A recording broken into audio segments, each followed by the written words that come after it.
ప్రేమంటే thrill ప్రాప్తిరస్తు. థ్రిల్లేమో గాని సగం వరకు చూసిన తర్వాత మిగిలిందంతా ఇది థ్రిల్ కాదురా బాబు! సొల్లు ప్రాప్తిరస్తులాగా అనిపించింది. స్టోరీలోకి వెళ్తే స్పాయిలర్ లేకుండా ఈ స్టోరీ చెప్పడం కొద్దిగా కష్టం. ప్రియదర్శి ఒక దొంగ అన్నమాట. కానీ ఈ విషయం పెళ్లి చేసుకున్న అమ్మాయికి పెళ్ళైన తర్వాత కొన్ని రోజులకు తెలుస్తది. తెలిసిన తర్వాత ఆ అమ్మాయి కూడా దొంగతనాలు కంటిన్యూ చేద్దామంటది.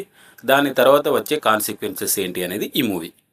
ఈ మూవీలో 2 ట్రాక్స్ ప్యారలల్‌గా నడుస్తూ ఉంటాయండి. ఒకటి 'Priyadarshi Anandi' married life track. ఇంకొకటి 'Suma and Vennela Kishore' police track అన్నమాట. సో, మనం అనుకుంటాం గదా!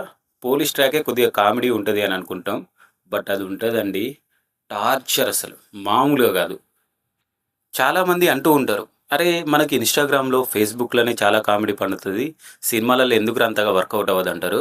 బట్ స్టేజ్ మీద కామెడీ వేరు, సినిమాలో కామెడీ వేరండి. నిజం చెప్తున్నా 'సుమ' క్యారెక్టర్ చూస్తున్నంత సేపు మనకి ఇరిటేషన్ మామూలుగా రాదు. అబ్బా! అని అనిపిస్తది. డైరెక్టర్ నవనీత్ ఎంచుకున్న కాన్సెప్ట్ వరకే కొద్దిగా క్రేజీ ఐడియా అనిపించినా గానీ, దాన్ని ఎగ్జిక్యూట్ చేయడంలో మధ్యలోనే దారి తప్పేశాడు. మీరు కూడా ఈ మూవీ చూడాలనుకుంటే నెట్‌ఫ్లిక్స్‌లో ఉంది. తెలుగు మూవీయే ఇది. So, no bad language, no adult scenes, just కొన్ని రొమాంటిక్ సీన్స్ ఉంటాయి. ఫ్యామిలీతో ట్రై చేయొచ్చా అంటే ట్రై చేయొచ్చు అండి.